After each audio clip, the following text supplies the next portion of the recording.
The principle of polarity. The principle of polarity manifests that universal fact of the pairs of opposites are the antinomies, which is apparent in all the manifested world, from its highest to its lowest manifestation. The spirit of this principle was expressed in the ancient occult axiom, everything has its opposite, which is the other pole of its manifestation. The principle of polarity may be stated as follows. All phenomena manifest polarity, are opposite and contrasting sets of qualities, properties, or powers operating in opposite and contrasted directions. The ancient philosophers made this one of the chief features of their teachings under the name of the opposites. The pair of opposites are the antinomies, according to the usage of the respective schools. They held that every phenomena thing possesses and manifests these pairs of opposite qualities, properties, and powers. They also held that each and every set of polarized opposites constitutes a unity consisting of a reconciliation and balancing of the opposite poles. They also held that every phenomenal thing itself is one of a pair of polarized opposites, which together constitute a greater unity, and so on, either to infinity or until the opposites find final reconciliation and harmony in an infinite reality. The simplest and yet the most characteristic of the many examples and illustrations of polarity is seen in the presence and activity of the two opposite and contrasting poles of the magnet, the positive and negative poles.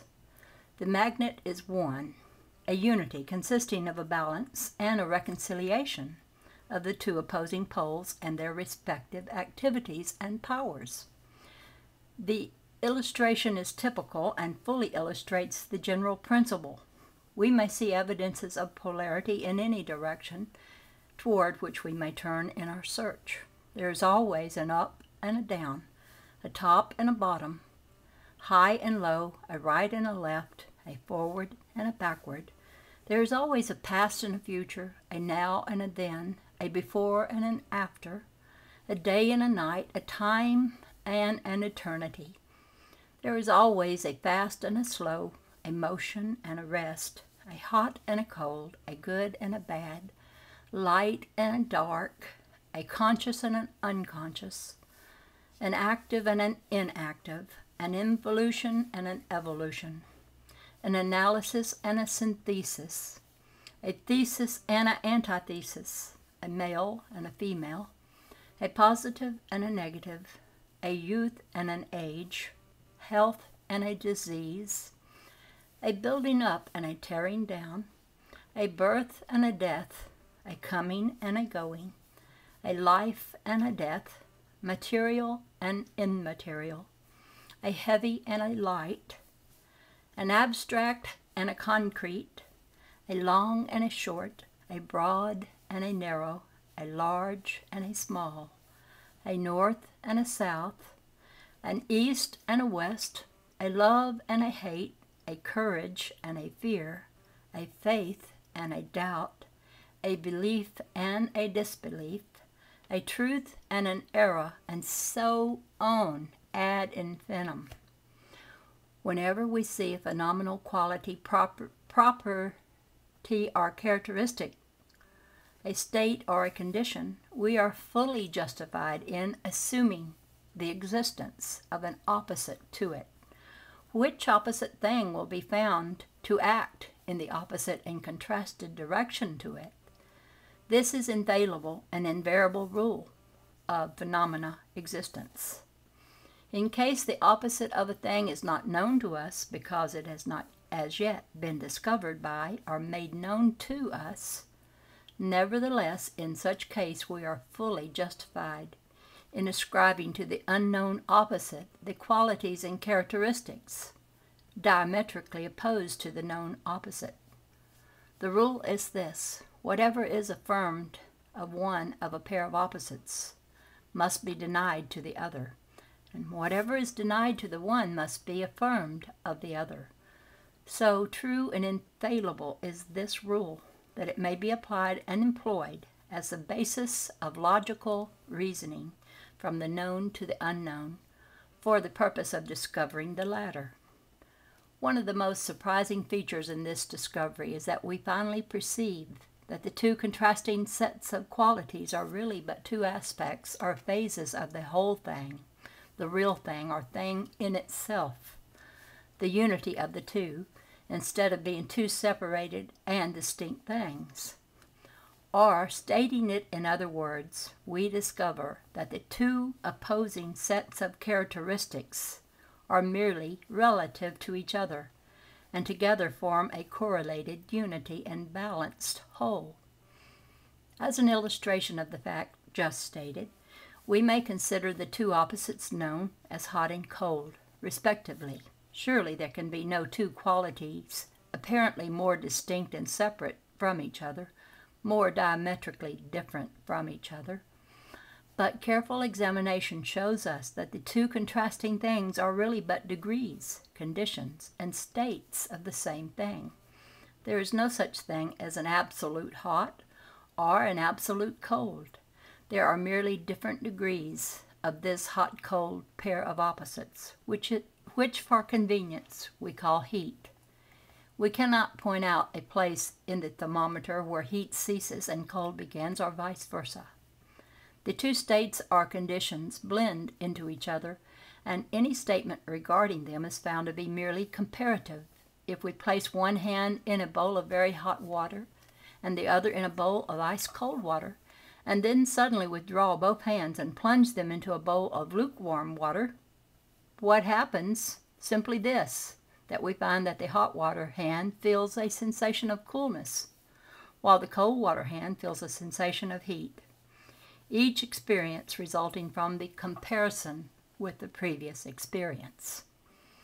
We may consider the emotional states of love and hate as another illustration of the same principle. Surely these two emotions seem irreconcilable and impossible to harmonize, but let us see. At the one end of the emotional scale of love-hate, we find intense love. Then descending on the scale, we find varying and gradually lessening degrees of love. Then we find the balance point of indifference, which seems to be neither love nor hate, but which in reality is the subtle balancing of the two emotions. Then, descending the scale, we find a faint degree of aversion or dislike, then a series of gradually increasing degrees of dislike until finally real hate is met with, and so on until we reach the degree of intense and extreme hate. Yet all are seen to be but degrees of the same emotional scale of love-hate. Sometimes there is a rapid change and shift on the scale of the opposites. Love is quickly transmuted to hate. The best friends and most ardent lovers become the bitterest enemies. And on the other hand, persons who originally detest each other frequently become ardent lovers after a time, and old enemies, when reconciled, frequently become the closest friends. The swing is often as far in one direction as it was its former swing in the opposite direction. Up changes to down as the earth revolves, and hot becomes cold when the vibrations are changed.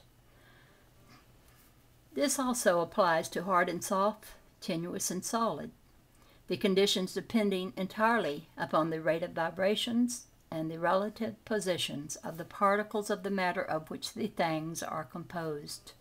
Moreover, constant emphasis or activity of one opposite frequently leads to a manifestation of the other opposite. We often fly to the outer extreme of feeling and action when we have overemphasized the former emotional states. We get tired and disgusted with one set or condition of things, and feel a desire to fly to the opposite condition or set. Too much of a good thing often causes us to dislike it. Likewise, if we travel far enough west, we finally reach the extreme east, and vice versa. If we travel far enough north, we pass the pole and find ourselves proceeding south. At the North Pole, no matter in what direction we may travel, we always find ourselves traveling south, while at the South Pole, we can travel north only, no matter which way we may step out. The discovery that opposites are identical, in the sense of being but the two contrasting poles of the same thing, opens up a wonderful field of mastery to the occultist who has acquainted himself with the law of polarization in its phases of transmutation and balance. The understanding of the principle of polarity enables the occultist to transmute one mental state into another along the lines of polarization. Things belonging to different classes cannot be transmuted into each other, but the opposing poles of the same thing may be so changed, that is, may have a change in their polarity effected and thus be transmuted one into the other. Thus love can never become east or west or red or violet, but love may be changed into hate or hate into love by a shifting of polarity. Courage may be transmuted into fear or fear into courage. Hard may be changed into soft, dull into sharp, hot into cold, and so on. The transmutation always being between things of the same kind. The fearful man may shift his polarity and by thus changing his emotional vibrations may become filled with courage. Likewise, the slothful man may shift his polarity into activity and energetic action. The key lies in the fact that in this process of transmutation, there is not an actual change of one thing into another distinct thing, but rather a shifting of the center of polar force from one extreme of the scale to the other, just as one would shift the carriage of his typewriter from 1 to 70 or change the focus of an opera glass. A writer on the subject has said of this particular point, in addition to the changing of one's own mental states by the operation of the art of polarization, the principle may be extended so as to embrace the phenomena of the influence of one mind over that of another, of which so much has been written and taught of late years. When it is understood that mental induction is possible, that is, that mental states may be produced by induction from those of other persons, then we can see how readily a certain rate of mental vibrations or polarization of a certain mental state may be communicated from one person to another, and the polarity of the second person be changed accordingly. It is along these lines that many excellent results of mental treatment are obtained, though the practitioner may not understand the nature of the principle he is using. For instance, a person is blue, melancholy, depressed in spirits, and full of fear. A mental scientist bringing his own mind up to the desired vibration by means of his own will, which thus produces the desired polarization in his own case, then by induction communicates these polarized vibrations to the mind of the patient, the result being that the patient's emotional states are converted from the negative polarization to the positive. A knowledge of the existence of this great occult principle will enable the occultist to better understand his own mental states and those of other people. He will see that these states are all matters of degree, and thus he will be able to raise or lower his mental and emotional vibrations at will, to change his mental poles, and to thus be a master of his emotion instead of being a slave to them. And by his knowledge he will be able to aid his fellow man intelligently, and by appropriate methods changing their mental and emotional polarization when the same is desirable.